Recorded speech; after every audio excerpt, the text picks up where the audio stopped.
우리 다 함께 자리에서 일어나서 주의 음성을 내가 들으니 사랑을 나일세 믿는 마음으로 주께 가오니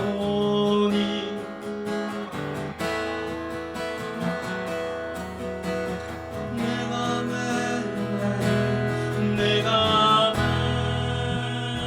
매일 십자가 앞에 가오니 구세주의 흘린 보배 피로써 나를 정죄하라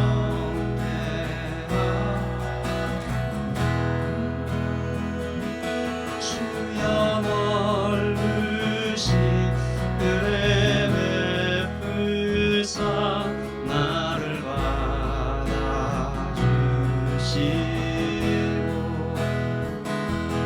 나의 푸른 뜻 주의 뜻같이 되게 하여 주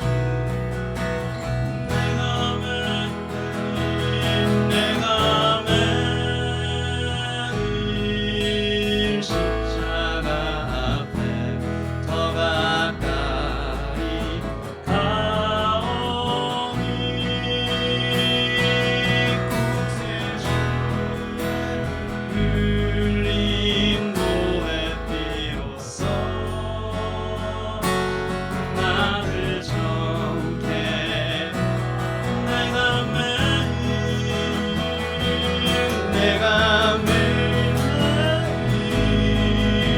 십자가 앞에 더 가까이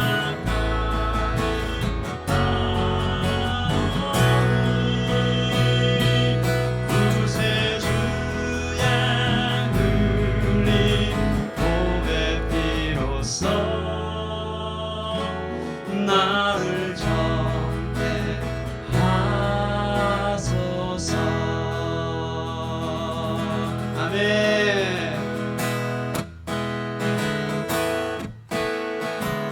기쁨으로 나갈까요?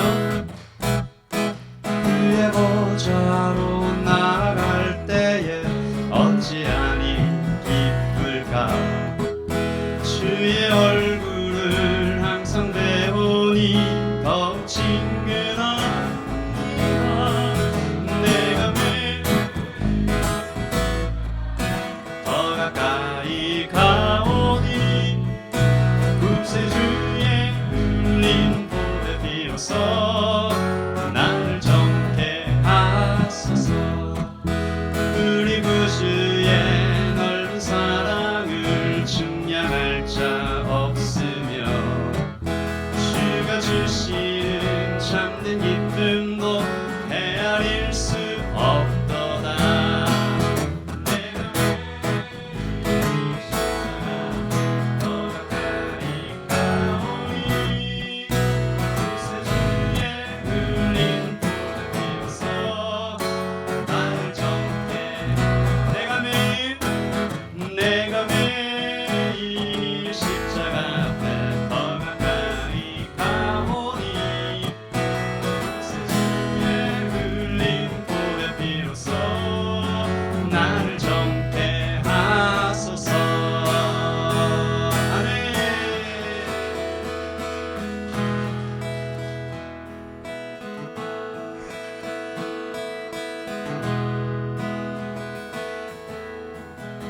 예, 일반인처럼 박수를 쳐주시면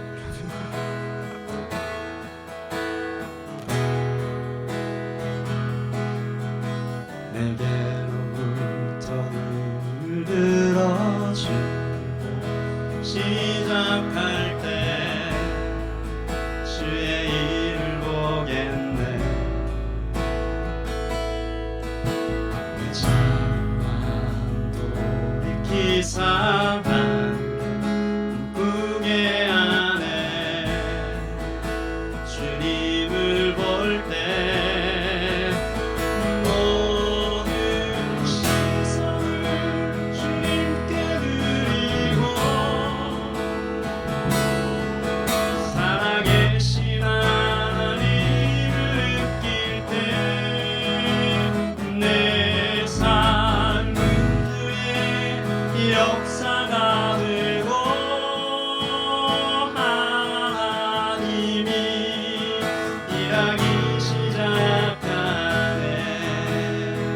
아멘이시죠?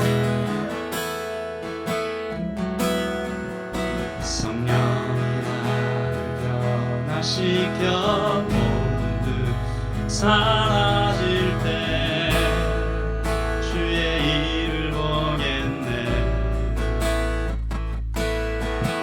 광대한 땅 가운데서 주님만 알게 되리. 주님을 볼 때 모든 시선을 주님께 돌리고 살아계신 하나님을 느낄 때 내 삶은 주의 역사가 되고 하나님이 일하기 시작하네.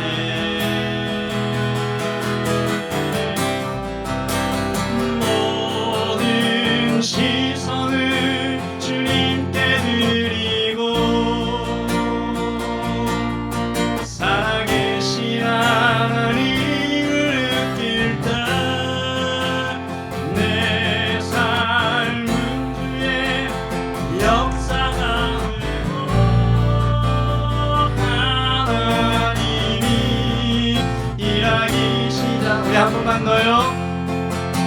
모든 시선을 주님께 드리고 살아계신 하나님을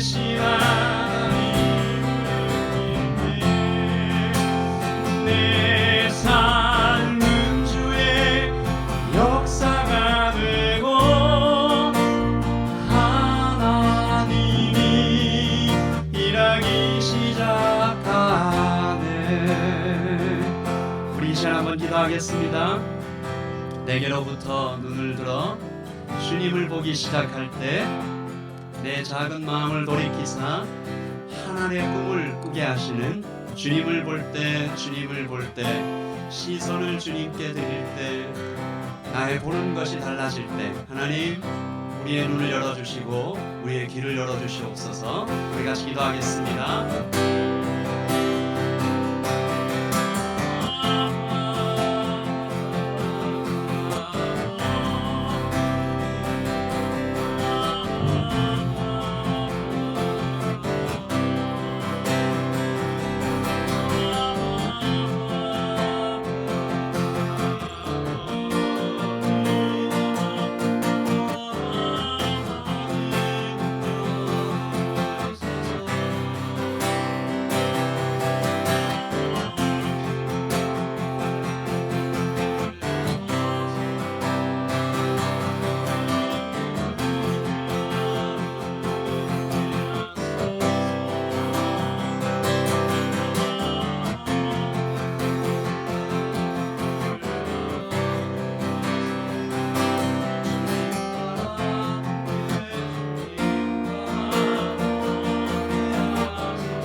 번 더 기도하겠습니다. 이 땅 오클랜드와 조국 대한민국과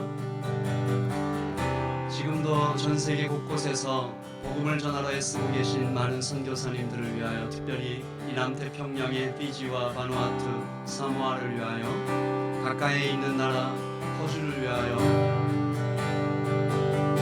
이 시간도 주일을 맞아 각 선교지에서 어쩌면 선교사님 가족만 예배드리고 있는 그런 곳도 있을 것이고, 첩첩산중에 들어가 홀로 하나님을 마주 대하고 있는 그런 선교사님도 계실 것이고, 이 땅에 예배하고 있는 모든 한인교회들을 위하여 우리 같이 기도할 때 하나님, 이 땅이 온전히 하나님 앞에 드려지게 하여 주시옵소서. 우리 함께 기도하겠습니다.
함께 자리에 앉으셔서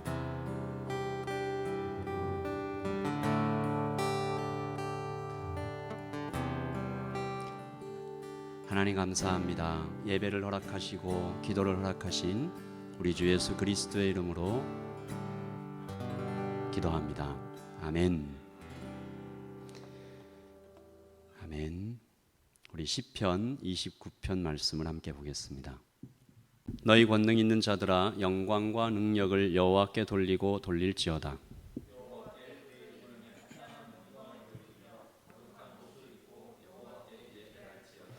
여호와의 소리가 물 위에 있도다. 영광의 하나님이 우레소리를 내시니 여호와는 많은 물 위에 계시도다. 여호와의 소리가 백향목을 꺾으시며 여호와께서 레바논 백향목을 꺾어 부수시도다.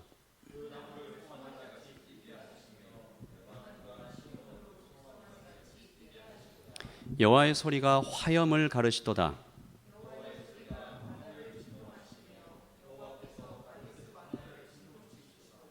여호와의 소리가 암사슴을 낙태하게 하시고 삼림을 말갛게 벗기시니 그의 성전에서 그의 모든 것들이 말하기를 영광이라 하도다.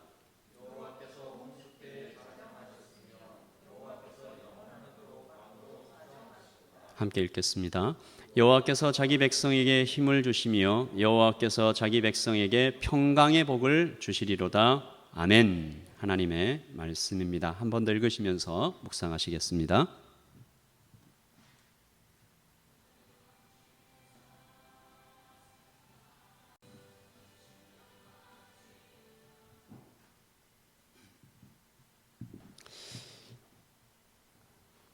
네, 오랜만에 뵙는 분도 계시고 또 한국에 갑자기 출타하셔서 한국에서 또 온라인으로 예배하는 분들도 계실 것입니다.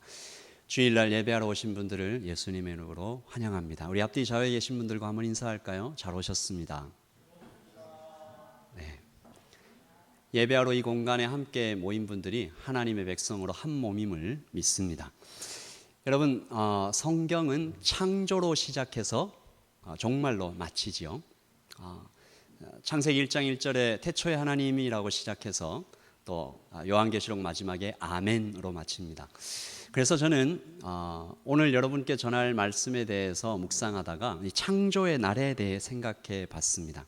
창조가 이루어졌던 그날에 일어난 일은 인간의 인지 한계를 아득히 뛰어넘는 어떤 것이었죠. 과학은 창조를 어떻게 설명합니까? 빅뱅. 그러니까 큰 폭발이 있었고 그 이후로 계속 우주가 팽창하고 있다. 가서 본 사람은 없으니까 지금의 현상으로 미루어 짐작하는 건데 왜 이 얘기가 나왔냐 하면 지금도 우주가 계속 팽창하고 있었으니까 이것을 거꾸로 가보면 결국엔 한 점이 아니었겠느냐 계산해서 나온 결과죠. 실제로 지금 가까운 은하는 1초에 68km 정도로 계속 팽창하고 있고요. 멀리 있는 은하는 1초에 30만 킬로미터의 속도로 계속 커지고 팽창하고 있다고 합니다. 다시 말해서 최초에는 모든 것이 한 점에 모여 있었다라는 것이죠. 그런데 여기에 문제가 있습니다. 아무도 그러면 빅뱅이 왜 일어났느냐, 그 이전에는 무엇이 있었느냐 물어봐도 대답할 수 있는 사람이 아무도 없죠. 한 물리학자가 이 질문을 받으니까 이렇게 대답했습니다.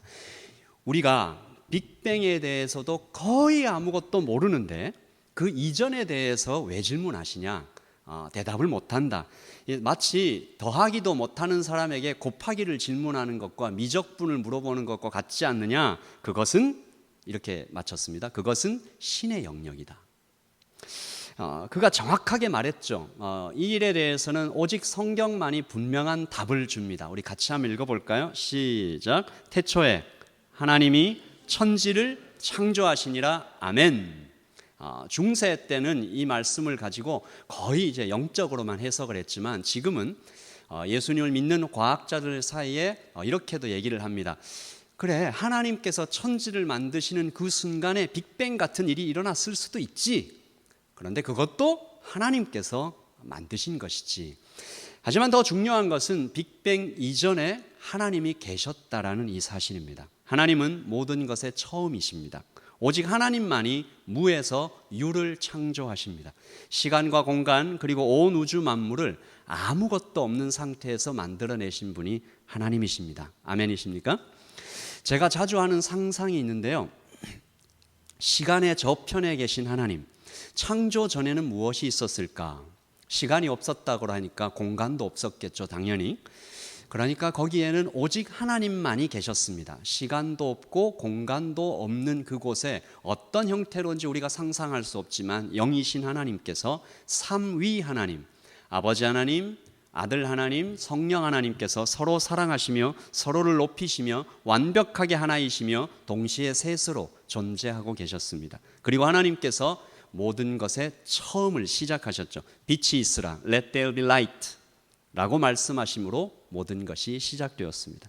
그래서 하나님께서 자신을 이렇게 소개하실 때 나는 뭐라고 소개하셨어요? 나는 알파와 오메가다. 나는 시작이고 끝이다.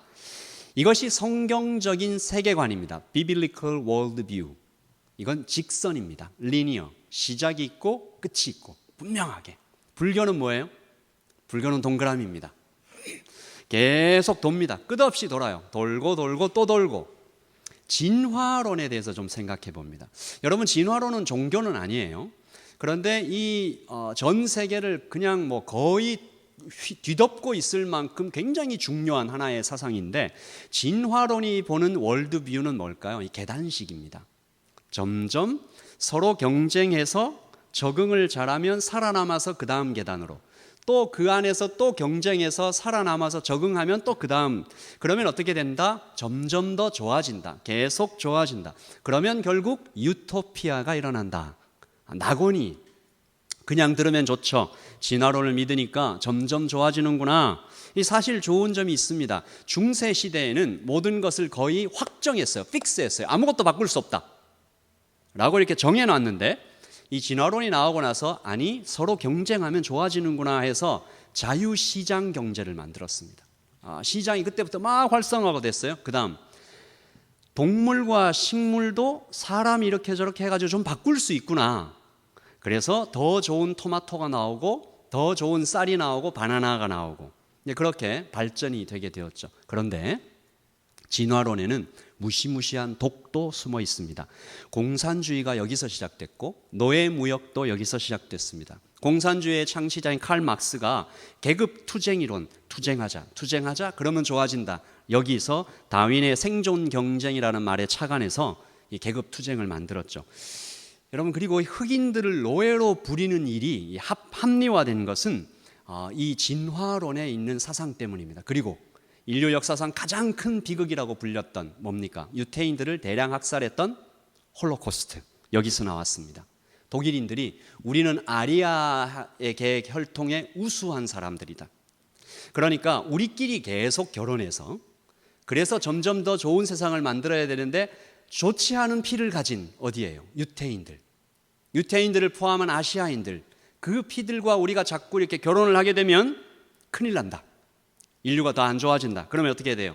이 나쁜 피를 가진 인류는 다 없애자.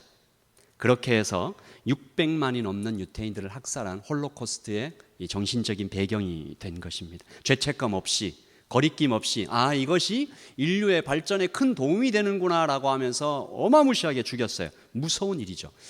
이 진화론의 바탕에 깔린 생각이, 저를 한번 따라 주십시오. 사람이 신이 될 수 있다. 이 생각입니다. 사실은. 내가 동물도 바꿀 수 있네, 식물도 바꿀 수 있네, 그럼 사람도 바꿀 수 있겠지. 민족과 혈통도 사람이 조종할 수 있겠지. 이런 생각들에서 진화론이 퍼져나갔고, 여기서 히틀러가 이것을 붙잡았고, 또 여러 가지 노예무역들. 그래서 누군가 이렇게 말했습니다. 지구상에서 가장 많은 사람을 죽인 사람은 찰스 다윈이다. 그 사람으로부터 시작된 이 이론들이 어마어마한 사람을 죽였다. 지난주 저희가 존 스토트의 말을 들었잖아요. 하나님의 자리를 사람이 대신하려고 하면 무서운 일이 일어난다. 하나님의 자리를 사람이 대신하려고 하면 무서운 일이 일어난다. 그러므로 하나님 앞에 우리가 이렇게 나와서 사람으로 예배하는 것이 세상을 아름답게 하는 시작입니다. 하나님 앞에 사람으로, 나는 사람이다. 그리고 절대자가 계시다. 심판이 있다. 그렇게 생각하고 하나님 앞에 서 있는 죽음이 끝이 아니다. 오늘 시편은 바로 그렇게 다윗이 다윗이 살다가 어느 날 엄청난 천둥과 번개가 그 팔레스타인 땅에 쳤던 것 같아요. 그래서 다윗이 밖에서 엄청난 천둥과 번개가 치는 그 날에 지은 시입니다. 다윗은 그날에 하나님을 보았습니다. 천둥을 들으면서 번개가 치는 걸 보면서 하나님을 찾을 줄 아는 마음이 얼마나 아름다운가 생각해 봐요. 제가 오늘 말씀을 좀, 여러분 성경을 다시 펴셔서 한번 보십시오. 3절에 보시면 물이 보이죠. 많은 물이 우레소리를 낸다. 그러니까 홍수가 난 거죠. 엄청난 소리를 내며 흐르는 물인데 폭우가 내려서 강이 범람하니까 이 강이 거칠게 흐르면서 막 다 집어삼키는, 그리고 번개가 치죠.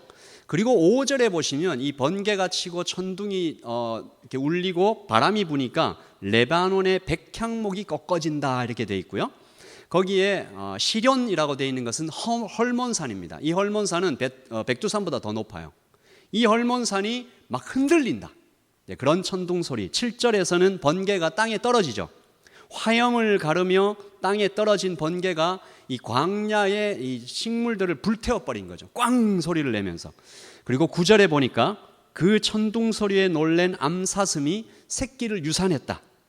벼락이 떨어진 산에는 큰 화재가 발생했다. 모두 타버려 민둥산이 되었다.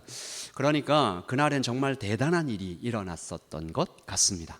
보통 사람들이 이런 장면을 직접 눈으로 보고 느끼면 보통 겁에 질리죠. 두려워합니다. 여러분, 저희가 뉴질랜드에 살잖아요.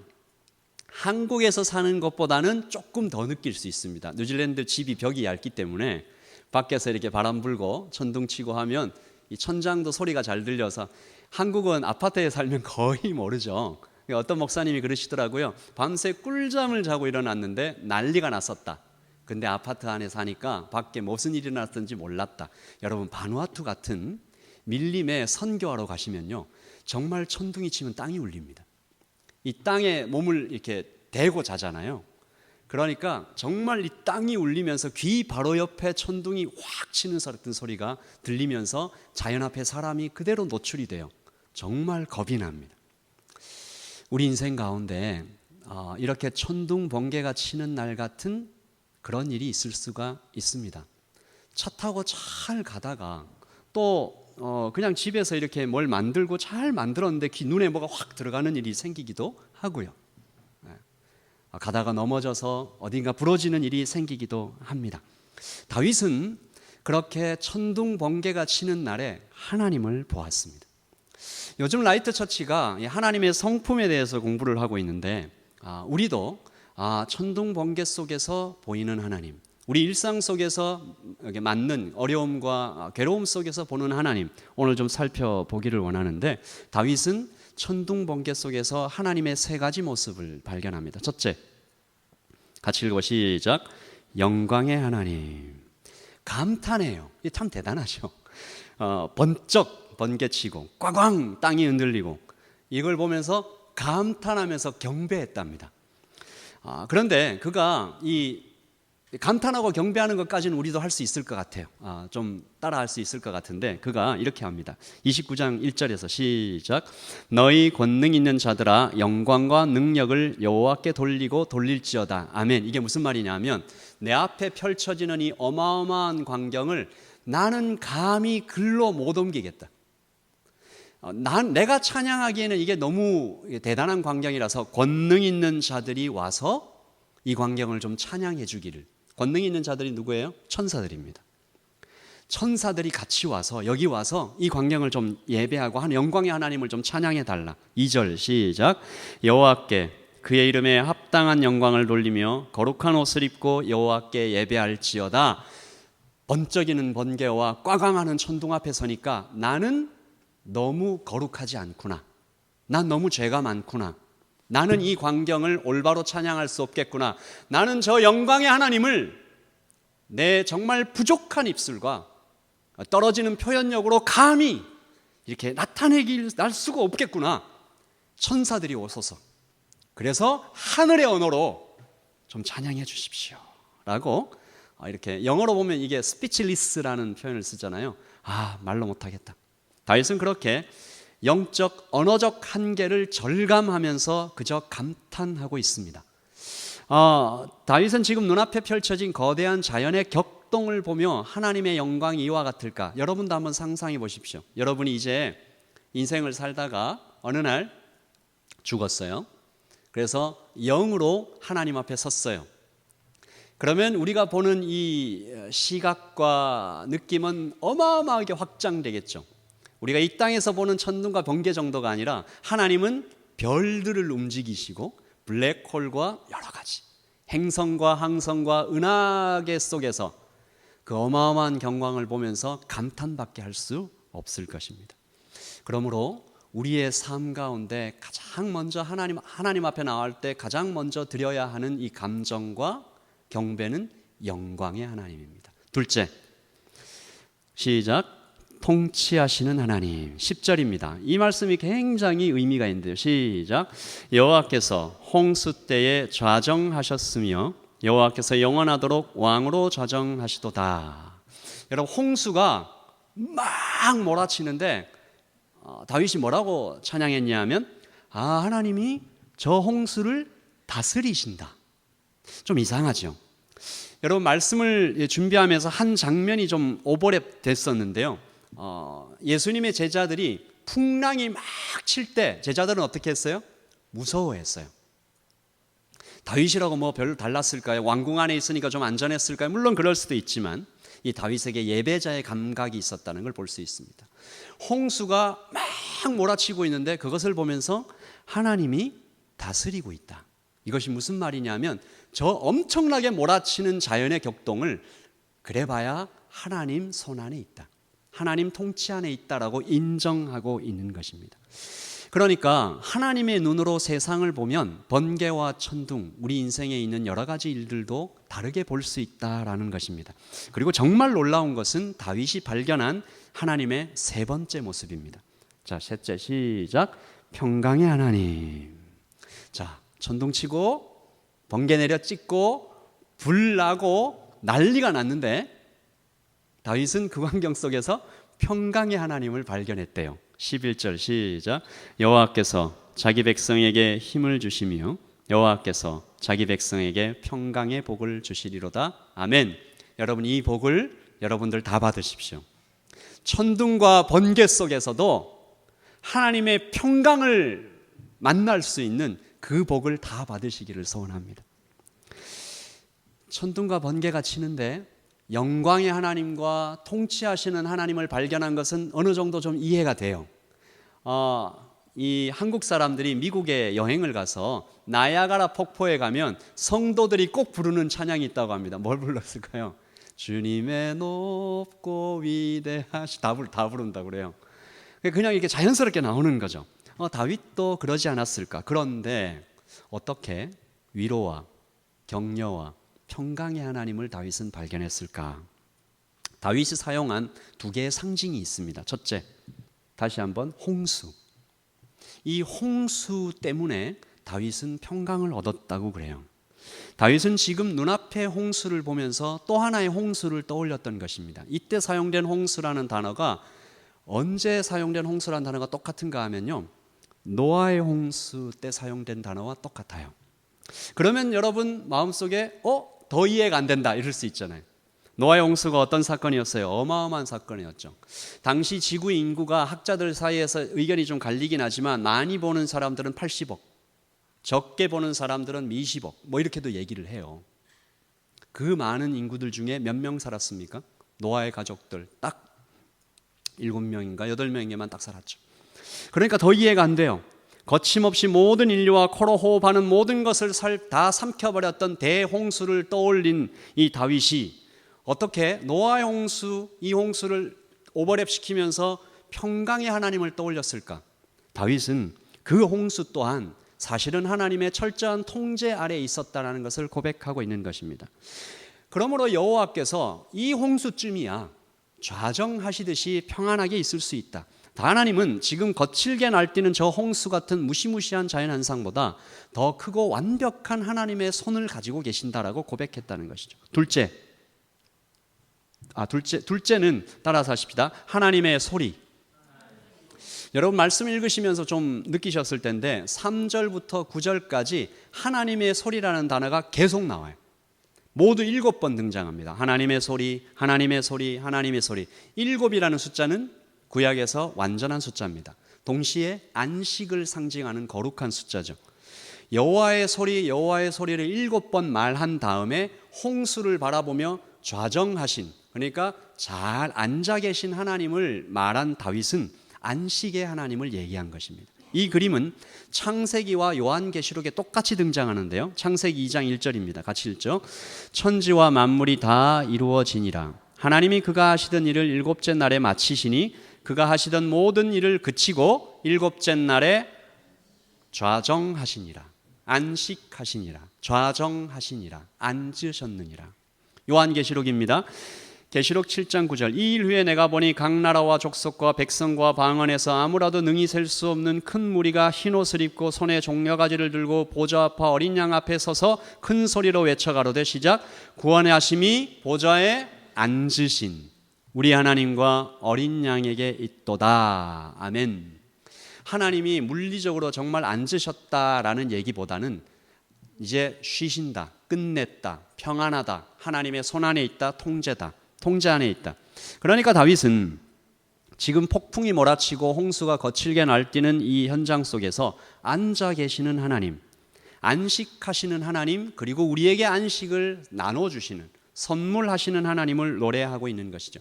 그러니까 우리 귀에 하나님의 소리가 들리면 안식을 얻을 수 있다. 그런데 항상 그런가? 여러분, 하나님의 소리는 어떤 사람에게는 굉장히 큰 두려움입니다.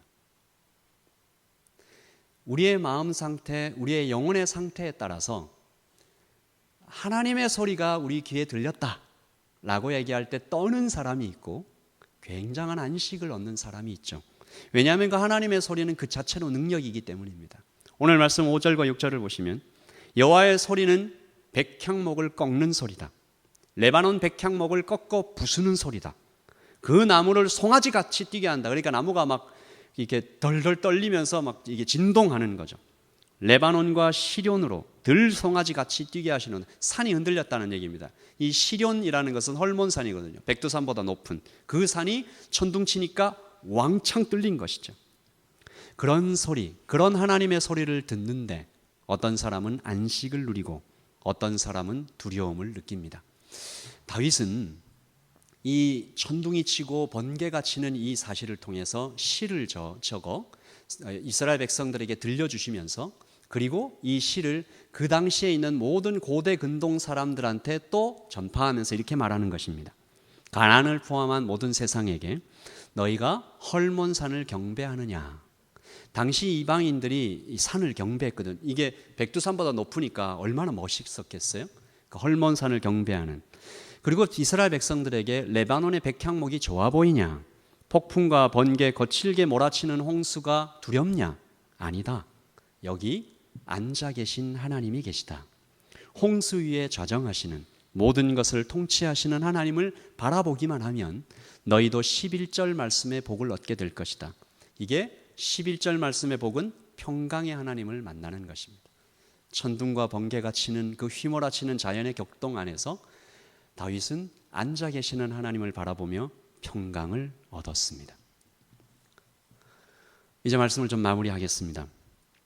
홍수가 몰아칠 때, 폭풍이 덮쳐올 때 눈을 들어 하나님을 바라보기만 하면 평강을 얻습니다. 여기서 이제 질문이 생기죠. 그때 하나님을 바라보는 것이 쉬운가? 우리가 평소에는, 그리고 예배할 때는 이런 말 하면 서로 같이 아멘해요. 홍수가 몰아칠 때, 폭풍이 덮쳐올 때 하나님을 바라보면 평안을 얻습니다. 아멘. 아멘이시죠? 근데 막상 그때 하나님을 바라보는 것은 너무나 어려운 일이 될 수 있습니다. 먼저는 우리가 평소에 좀 훈련을 해야 되겠죠. 작은 어려움이 있을 때도 바라보고, 그러다 보면 우리 안에 이제 믿음의 힘이 쌓이겠지만 여전히 어려움 가운데 하나님을 바라보는 것은 참 어려워요. 불가능해 보여. 그래서 단어도 폭풍이잖아요. 폭풍, 아주 강하게 폭력을 당하듯이 덮쳐오는 바람. 이길 수 없어서 폭풍입니다. 인생에 이런 일들이 있죠. 내 인생에 내 힘으로 극복하기 어려운 일들이 닥칩니다. 겹겹이 둘러싸요. 그럴 때 어떻게 하느냐? 제가 이 다윗이 바라본 폭풍과 번개 치는 현장을 바라보면서 제가 처음에 말씀드렸죠. 이 광경과 복음서의 한 장면이 겹쳐 보인다고요. 어느 장면일까요?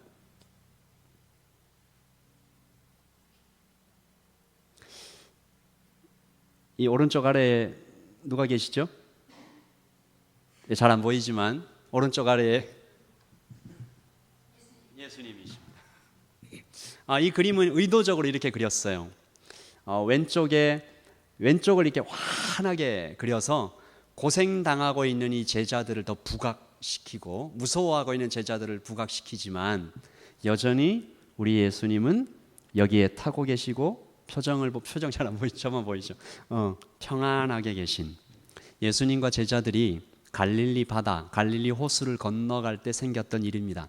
그날도 폭풍과 번개, 유라굴라, 큰 파도가 풍랑이 몰아쳤습니다. 제자들은 전문가들입니다. 이 바다에서 고기 잡고 했던 수십 년을 나름 전문가예요. 그래서 애를 써봤습니다. 바다에서 지낸 세월 수십 년. 그런데 여러분, 전문가들은 어쩌면 더 빨리 절망할 수도 있습니다. 이 폭풍과 번개가 왔을 때 이게 심상치 않다. 그래서 하룻강아지 범 무서운 줄 모른다, 이런 말이 알죠. 모르니까 그냥 덤벼들 수도 있는 거죠.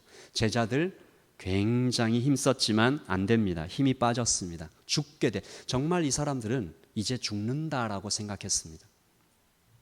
그런데 저기 보니까 아주 세월 지금 일어나셨는데 그 갈릴리 바다에서 폭풍이 몰아칠 때 세월 좋게 꿀잠에 빠져 계신 분이 계십니다. 예수님이죠. 여러분, 이것이 우리가 겪는 현실과 참 많이 닮아 있습니다. 예수님이 우리 곁에 계신 거 다 압니다. 성도인데 누가 몰라요? 우리 안에 계시다고 그래서 믿어요. 그런데 예수님 자꾸 주무시는 것 같아요. 우리가 정말 죽게 되었는데, 다윗은 폭풍과 번개 속에서 하나님 만났다고 하는데, 영광을 노래하고 통치하신 하나님을 만나고 앉아 계신 하나님을 만났다고 하는데, 그래서 평안을 얻었다고 하는데, 나는 주무시는 예수님을 보면 화가 날 때도 있고 실망할 때는 참 많고 죽을 것 같습니다. 제자들은 그래서 예수님을 깨웠어요. 죽겠습니다, 예수님.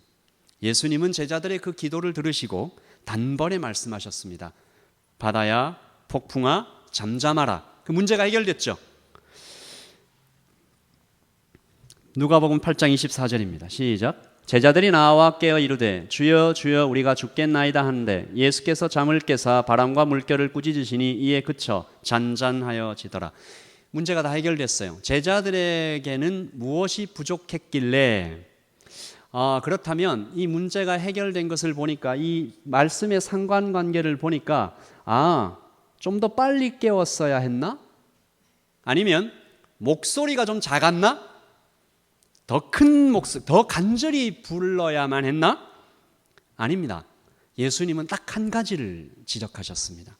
너희 목소리가 작아서 그런 거 아니고 빨리 깨워야 할 필요가 있었던 것이 아니다. 일어나자마자 기적을 행하신 것이 아니고요. 이 누가복음에 이렇게 나타나 있지만 마태복음에는 뭔가 빠진 게 하나 있습니다. 예수께서 그들에게 왜들 무서워하느냐, 시작. 믿음이 적은 사람들아 라고 말씀하시고 나서 일어나, 이 말씀을 하시고 나서 바람과 바다를 꾸짖으셨습니다. 제자들이 이 광경을 보고 감탄하고 놀라고 두려워합니다. 같이 읽어 시작. 그들이 두려워하고 놀랍게 여겨 서로 말하되 그가 누구이기에 바람과 물을 명함에 순종하는가 하더라. 아멘. 제자들이 풍랑과 번개와 폭풍을 두려워했어요. 그런데 예수님께서 그들의 믿음의 눈, 믿음의 귀를, 영을 확 열어주시니까 두려움의 대상이 바뀌었습니다. 이제는 누구를 두려워해요? 예수님을 두려워했습니다. 이것은 공포가 아니라 경외라고 하는, 영어로는 어우라고 하는 단어죠. 믿음은 두려움의 대상이 바뀌는 것입니다. 바라보는 대상이 바뀌는 것입니다. 그리고 예수님이 누구인지 제대로 아는 것입니다. 제자들이 만약에 예수님이 누구신지 정말로 제대로 알았다면 그들에게 첫 번째 두려움은 없었거나 아니면 아주 약했을 것입니다. 믿었기 때문이죠. 만약에 제대로 알았다면, 바른 믿음이 있었다면 그들은 두 번째 두려움으로 첫 번째 두려움을 이겼을 것입니다. 그들은 전혀 다르게 행동했을 것입니다. 그래서 오늘 저는 여러분과 함께 예배를 시작하면서 시선이라는 찬양을 드리고, 그리고 우리의 눈을 들어 하나님의 영광을 보자라고 찬양을 했습니다. 이것이 믿음의 눈, 여러분이 그리고 제가 오늘 반드시 열고 보아야 할 믿음의 눈입니다. 목소리가 클 필요가 있는 것이 아니고요, 더 간절히 불러야 할 필요가 있는 것이 아니고 우리에게 열려야 할 믿음의 눈입니다. 지난주에 제가 미국에서 온 할머니 두 분을 투어 가이드를 이렇게 해드렸어요. 근데 제가 그 할머니 두 분을 이렇게 가이드하면서 제가 감동을 받았어요. 이분들이 돌을 보고 감동하고 나무를 보고 감동하고 감탄을 하고 제가 그분들께 이렇게 말했습니다. 당신들에게는 하나님께서 주신 좋은 눈이 있는 것 같다. 제가 그 말을 하면서 내가 이렇게 멋있는 말을 했구나라고 생각도 하면서 이 눈이 우리 모두에게 필요하다 라는 생각을 하게 됐어요. 덕분에 그분들과 함께 자연을 막 누리면서 이렇게 지나갔는데 원추리 힐 코널 파크에 들어가서 그냥 나무를 지나쳐 가는데 이 할머니 중에 한 분이 저 꽃을 보라고, 너 한번 띄워보시겠어요? 제가 그날 찍은 사진인데요, 이게 원추리 힐에 있는 체스넛 오크트리, 그 밤나무의 핀 꽃이에요. 꽃이 이렇게 삼각형으로, 뉴질랜드에서 22년을 살았는데 이런 꽃을 제가 수없이 지나쳐 갔음에도 불구하고 있는 줄도 몰랐습니다. 저는 하나님도 그렇다라고 저는 믿습니다. 거기 분명히 계신데 보지 못해서 첫 번째 두려움에 사로잡혀서, 여러분 다윗이 보았던 그 엄청난 폭풍, 태풍, 허리케인, 쓰나미 다 왔겠죠. 그날 그 이스라엘에 많은 사람이 있었을 거예요. 그런데 다윗은 하나님을 발견했고, 영광의 하나님, 통치하시는 하나님만 발견해도 대단한데 평강의 하나님, 내 인생에 이렇게 폭풍과 번개고 막 휘몰아쳐 와도 하나님께서 저기에 좌정하고 계시구나. 다윗에게 열렸던 그 눈, 하나님이 멀리 계시는 것이 아닙니다, 여러분. 보는 눈이 닫혀 있기 때문입니다. 어떻게 이 좋은 눈을 가질 수 있을까라는 질문으로 이제 우리가 도착했죠. 여러분, 어떻게 이 좋은 눈을 가질 수 있을까요? 간절히 기도하면 됩니까? 다시 이제 간절이라는 토픽으로 다시 넘어왔어요. 목소리 크게 기도하면 됩니까? 일주일 내내 기도하면 됩니까? 예수님께서는 이렇게 말씀하셨습니다. 시작. 가난한 자에게 복음을 전하게 하시려고 내게 기름을 부으시고 나를 보내사 포로된 자에게 자유를, 눈먼 자에게 다시 보게 함을 전파하며 눌린 자를 자유케 하고. 조건 없이 눈먼 자에게 눈을 주기 위해 예수님이 오셨다 하십니다. 내가 기도하기도 전에, 하나님 저에게 좋은 눈이 필요해요 라고 간절히 구하기도 전에, 우리가 아직 죄인 되었을 때에 그리스도께서 우리를 위해 자신의 목숨을 주기 위해 그냥 오셨어요. 예수님은 모든 것을 볼 수 있는 눈을 가지셨습니다. 그리고 모든 것을 할 수 있는 능력을 가지셨어요. 그런데 예수님은 그 능력을 포기하십니다. 끌려가는 어린 양처럼 십자가에 매어 달리십니다. 그리고 그 어마어마한 능력의 눈을 감으십니다. 그날에 하나님께서도, 아버지 하나님께서도 마치 눈을 감으신 듯 천지가 어둠에 빠졌다라고 되어 있습니다. 그러니까 주님께서 우리에게 우리의 눈을 다시 열어주시려고 자신의 눈을 빼어주시는 것처럼 우리의 눈을 열어주셨다라는 것입니다.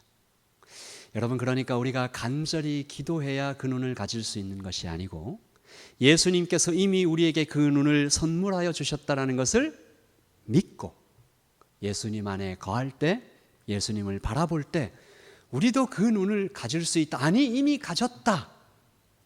그러니까 우리도 천둥과 번개 속에서 평강의 하나님, 앉아 계신 하나님을 만날 수 있다. 제자들이 첫 번째 두려움에 빠져서 막 허우적거리는 그 모습이 아니라 두 번째 두려움에, 경외로 하나님을 두려워하며 평강 가운데 있을 수 있다. 이 가능하다. 왜? 예수님이 바로 그것 때문에 오셨으니까. 바로 그것 때문에 당신의 능력의 눈을 감으시고 당신의 눈을 빼셔서 우리에게 주신 것처럼 그 눈을 선물하셨으니까 이미. 그러므로 우리에게는 번쩍거리는 번개 속에 영광의 하나님을 보는 일이 가능하다. 아멘? 아멘. 아멘 크게 하셔야 돼요. 헐몬산을 부수는 폭풍 속에서 하나님의 소리를 들을 수 있는 기적도 가능하다. 아멘? 아멘. 홍수가 막 몰아치는데 거기에 이렇게 편안하게 앉아 계시는, 좌정하시는 하나님을 볼 수 있는 눈도 우리가 이미 가졌다. 아멘? 아멘. 풍랑으로 거의 깨져가는 배 안에서도 두려움 없이, 예수님 저기 주무시고 계시네? 나도 좀 몸이 힘들긴 하지만 좀 같이 옆에서 한번 이렇게 할 수 있는 그 정도의 믿음도 우리에게 이미 주셨다. 오늘 우리의 삶 속에 닥쳐오는 폭풍과 번개가 있습니다. 자꾸 말씀드려 죄송한데 갑자기 눈에 뭐가 들어갈 수도 있고, 길을 가다가 넘어져서 원치 않게 이렇게 막 부서질 수 있고,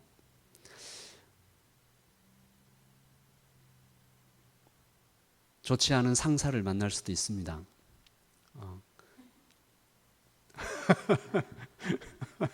이 사람도 좋고 저 사람도 좋고 다 좋은데 그 사람을 내 옆에 두셔서 참 인생이 어려워질 수도 있습니다. 사랑하는 어머님이 갑자기 세상을 떠나시는데 멀리 있어서 그 임종을 지키지 못하는 일도 생길 수 있습니다. 그런데 하나님께서 우리에게 그 모든 것을 다르게 볼 수 있는 눈을 우리에게 이미 주셨습니다. 예수님께서는 이 세상을 바라보시면서 우셨습니다. 예루살렘아, 예루살렘아, 도둑질을 당한 것 같은 영혼들아. 그래서 예수님이 오셨잖아요. 내 눈을 빼서 너에게 줄게. 내 몸에 피를 빼서 마시게 할게. 내가 찔려서 평안을 줄게. 그래서 예수님께서 우리를 바라보시는 눈길은 오늘도 좀 살짝 안타까우시면서 측은하시면서 사랑하시면서 내 안에 들어오라니까. 들어와서 나를 바라보고 그 눈으로 세상을 보면서 조금 더 멀리 보고 조금 더 깊게 보고 큰 평안을 누리며 오늘 하루를 살아보지 않겠느냐라고 하시는 거죠. 여러분 오늘 예배를 마치시면서 나가실 때 핀 꽃들을 좀 보세요. 구름을 좀 보세요. 나무에 생생하게 벌써 올라온 파란 잎들을 좀 보세요. 그것들이 모두 하나님을 찬양하며 우리에게 이렇게 이야기하는 것들을 좀 들으세요. 하나님 여기 계시다. 이 계절의 변화와 우리의 일어나는 모든 인생 가운데서도 여전히 일하시는 하나님, 여기에도 있지 않아, 저기도 있잖아, 이 핀 꽃에도 있잖아 라고 얘기하시는, 그러면 이겨나갈 수 있을 것입니다. 우리 같이 한번 기도할게요. 하나님 아버지, 다시 한번 이 고영원 선교사가 가졌던 눈, 다윗이 가졌던 눈, 우리 신앙의 많은 선배님들이 소유했던 그 믿음의 눈을 우리 주 예수 그리스도께서 이미 우리에게 주셨는데 발견하지 못하고 누리지 못하고 사용하지 못하는 우리 안타까움을 주님께 고백하며 내 안에 계신 우리 예수님 다시 발견하여 다시 바라보며 폭풍과 번개 속에서도 영광의 하나님, 평강의 하나님을 바라볼 줄 아는 그 눈으로 일주일 우리 평생을 살아가게 하여 주시옵소서. 복음 안에서 살아가는 우리 모두가 되게 하시기를 소원합니다. 이 땅에 예수 그리스도를 주님이라 부르며 예배하고 있는 모든 하나님의 백성들에게도 하나님 이 눈을 허락하여 주시옵소서. 지금은 우리 주 예수 그리스도의 그 크신 은혜와 하나님의 크고 위대하신 사랑과 성령의 교통하심이 지금 이 자리에 내 안에 나에게 이미 그런 눈과 그 축복을, 예수 그리스도의 몸을, 피와 살을 이미 주셨음을 다시 한번 되새기며 눈을 빼서 우리에게 주신 그 예수 그리스도를 바라보며 그 눈으로 이 땅을 보고자 하는, 우리의 현실을 보고자 하는, 다시 해석하기 원하는 여기에 있는 예배자들과 하나님 이 땅 오클랜드에 우리와 같이 이날에 예배하고 있는 모든 한인교회들, 또 예수를 주라 부르는 거룩한 백성들, 그 모든 머리 위에 그들이 경영하고 있는, 또 돌보고 있는 가정과 사업과 하나님의 학업과 그 모든 일들, 그 하나하나 모든 구석구석에 지금부터 영원토록 함께 있을지어다. 아멘.